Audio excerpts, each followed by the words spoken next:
Hello student, इस video में निदानात्मक कक्षाओं हेतु मॉड्यूल आपका नई बुक क्लास 9th का, ठीक है, जो कि सामाजिक विज्ञान में आपका अर्थशास्त्र है ना। तो अर्थशास्त्र का अध्याय 2 संसाधन के रूप में लोग। तो यहाँ पर सभी प्रश्नों का हल काफी सरल तरीके से बताया जाएगा। प्रश्न क्रमांक 1, मानव संसाधन के रूप में जाना जाता है। आपका 4 ऑप्शन, इसका सही रहेगा मानवीय पूंजी। आगे, संसाधनों में निवेश के मुख्य अंग है, तो इसका सही आंसर होगा इनमें से सभी। यहाँ तक क्लियर है? तो चलिए, नंबर 3, बिलास और सकल किस गांव में रहते थे? सही उत्तर है सेमापुर। नंबर 4, आगे देखते हैं, विकास और सकल की कहानी से हमें क्या सीख मिलती है? उत्तर, मानव पूंजी निर्माण में शिक्षा की महत्वपूर्ण भूमिका है।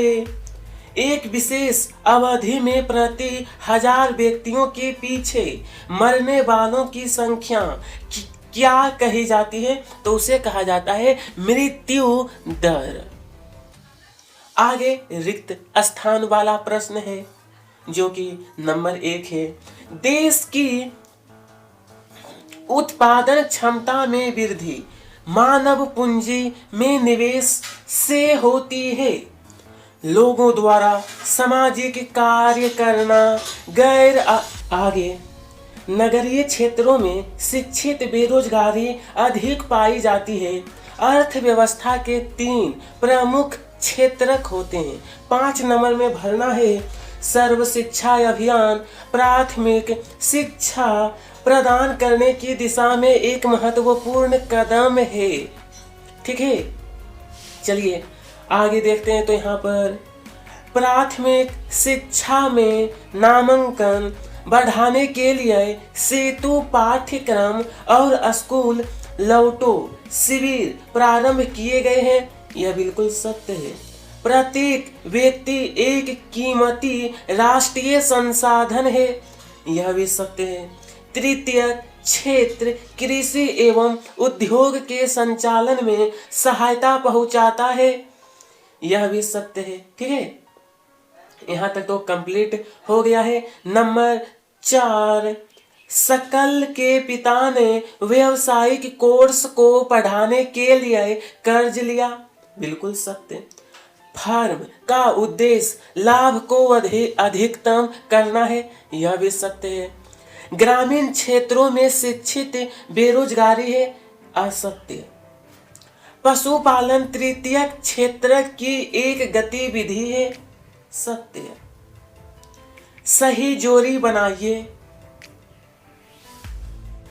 चलिए, तो खंड क और ख, सबसे कम साक्षरता बिहार। गैर आर्थिक क्रियाओं से अभिप्राय, तो स्व उपयोग के लिए उत्पादन। ठीक है। 3 नंबर है आर्थिक विकास। इसका मिलान करना है मानव पूंजी। भूमि और पूंजी तो ये होगा अपने आप उपयोगी नहीं हो सकते। 2018 में साक्षरता दर 85%। अब यहाँ देखिए, ए का मिलान 10 से, 2 का मिलान ब नंबर से, इसी तरीके से 3 नंबर, ये तो मिलान हो गया है। 3 नंबर का मिलान करना है क वाला से।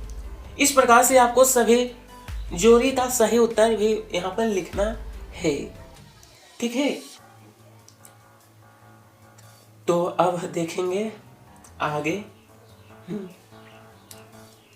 प्रश्न। जैसे यहाँ पर बोला है ना कि एक शब्द वाक्य में उत्तर देना है। पहला है, कौन सा क्षेत्र कृषि एवं उद्योग के संचालन में सहायता पहुंचाता है? इसका बिल्कुल सरल उत्तर रहेगा तृतीय क्षेत्र।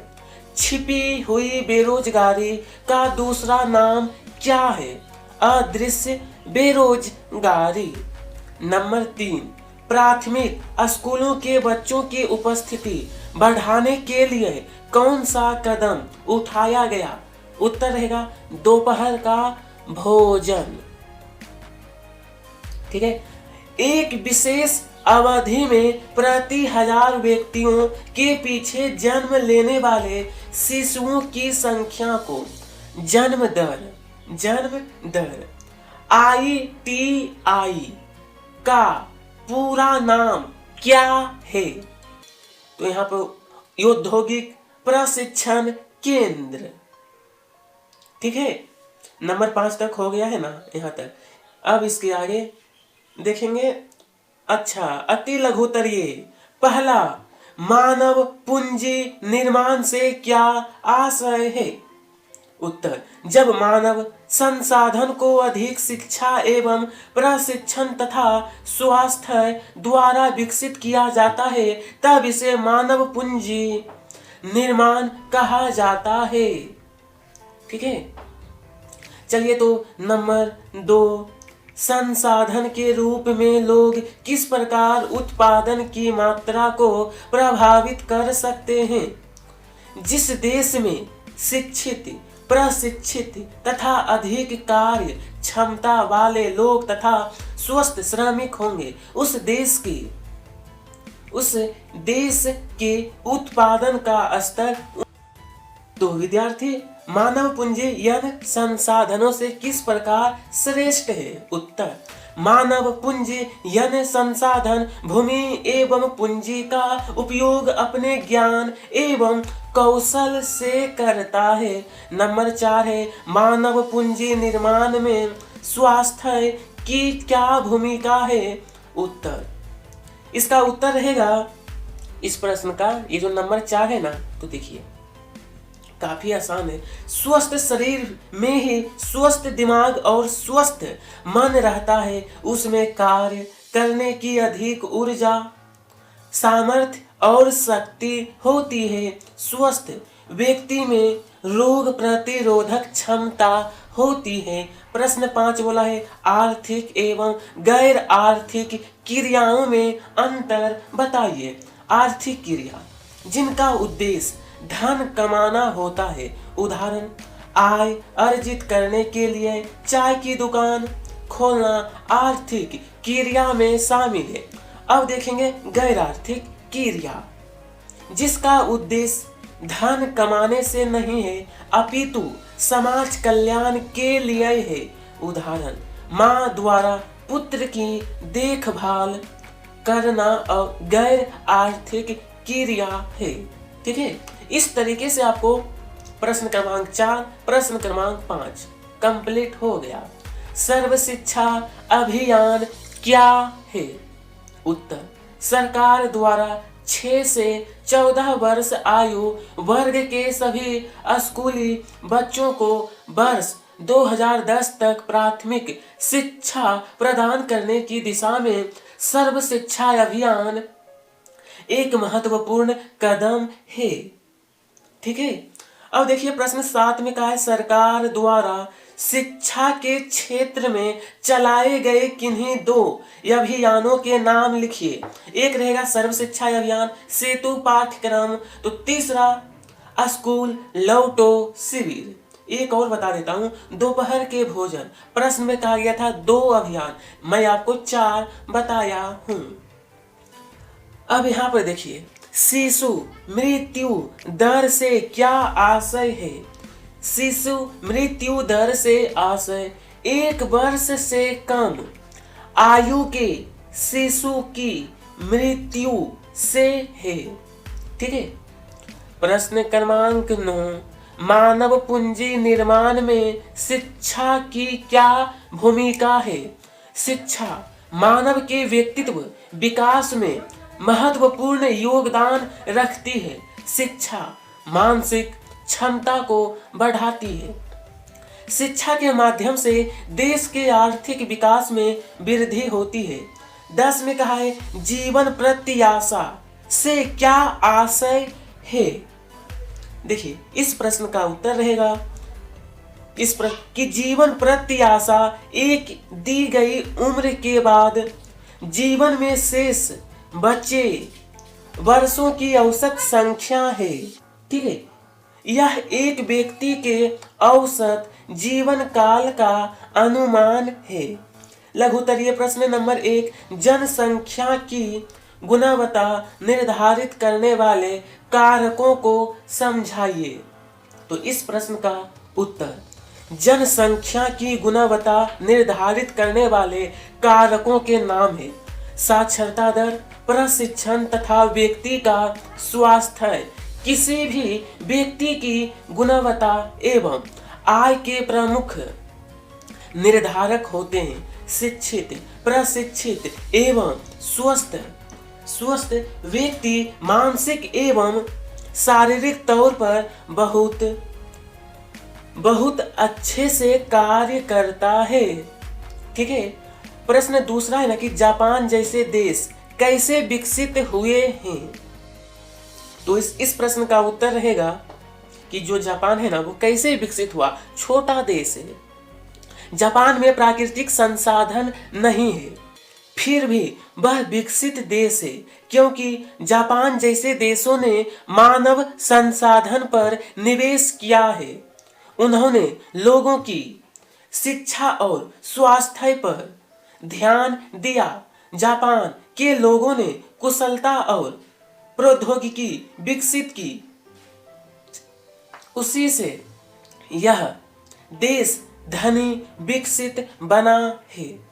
ठीक है, नंबर 3 है कि प्रच्छन्न बेरोजगारी का अर्थ लिखिए। किसका? तो प्रच्छन्न बेरोजगारी। इस प्रश्न का उत्तर है किसी कार्य में जब आवश्यकता से अधिक लोग लगे होते हैं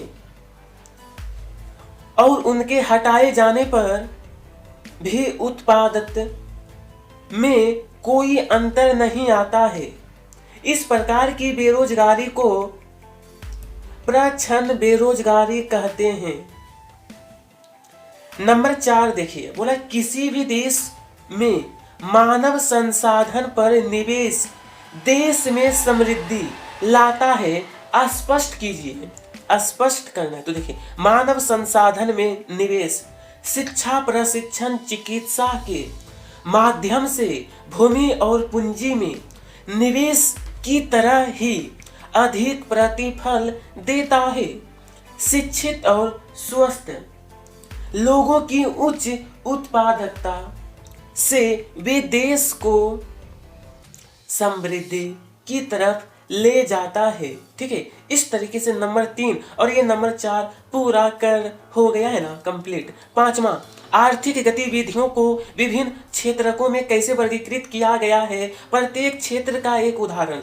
आर्थिक गतिविधियों को 3 मुख्य क्षेत्रों में वर्गीकृत किया गया है। प्राथमिक क्षेत्र में कृषि, यहाँ पे देखिए आपको कोमा लगाना है। ठीक है, मैंने कोमा लगाना भूल गया हूँ। कृषि के बाद भी, वानिकी के बाद भी पशुपालन एक ही होगा ना। ठीक है, कोमा आपको लगा लेना है। मछली पकड़ना, मुर्गी पालन आदि शामिल है। द्वितीय क्षेत्र में विनिर्माण को शामिल किया गया है। तृतीय क्षेत्र में व्यापार, परिवहन, बैंकिंग, शिक्षा, स्वास्थ्य सेवाएं, बीमा आदि शामिल है। ठीक है, इस प्रकार से मैंने तीनों क्षेत्र, प्राथमिक, द्वितीय, तृतीय। अब प्रश्न पूछा है कि प्राथमिक क्षेत्र किसे कहते हैं। प्राथमिक क्षेत्र के अंतर्गत कृषि, वानिकी, पशुपालन, मत्स्य पालन, मुर्गी पालन, खनन एवं उत्खनन शामिल है।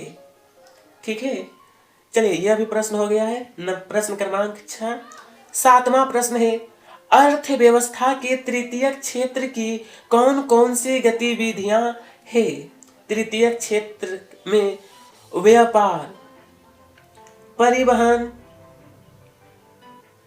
संचार, बैंकिंग, बीमा, शिक्षा, स्वास्थ्य, पर्यटन,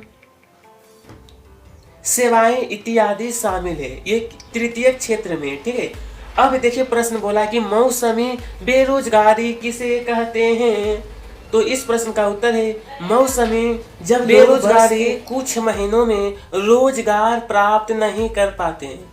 कृषि क्षेत्र में इस प्रकार की बेरोजगारी देखने को मिलती है, क्योंकि कृषि क्षेत्र में सालों भर काम नहीं मिल पाता है। ठीक है, चलिए, स्वास्थ्य सुविधाएं देश के विकास के लिए क्यों अनिवार्य मानी गई है? लिखिए। किसी व्यक्ति का स्वास्थ्य उसे अपनी क्षमता को प्राप्त करे और बीमारियों से लड़ने की ताकत देता है। स्वास्थ्य अपना कल्याण करने का एक अपरिहार्य आधार है। इसलिए जनसंख्या की स्वास्थ्य की स्थिति को सुधारना किसी भी देश की प्राथमिकता होती है। प्रश्न क्रमांक 10 में कहा है ना कि बेरोजगारी किसे कहते हैं? उत्तर, बेरोजगारी उस समय विद्यमान कही जाती है जब प्रचलित मजदूरी की दर पर काम करने के लिए इच्छुक लोग रोजगार नहीं पा सके। तो इसी के साथ यह चैप्टर समाप्त होता है। कमेंट बॉक्स में बताइएगा अगला कौन सा चैप्टर आपको चाहिए। आप सभी को धन्यवाद।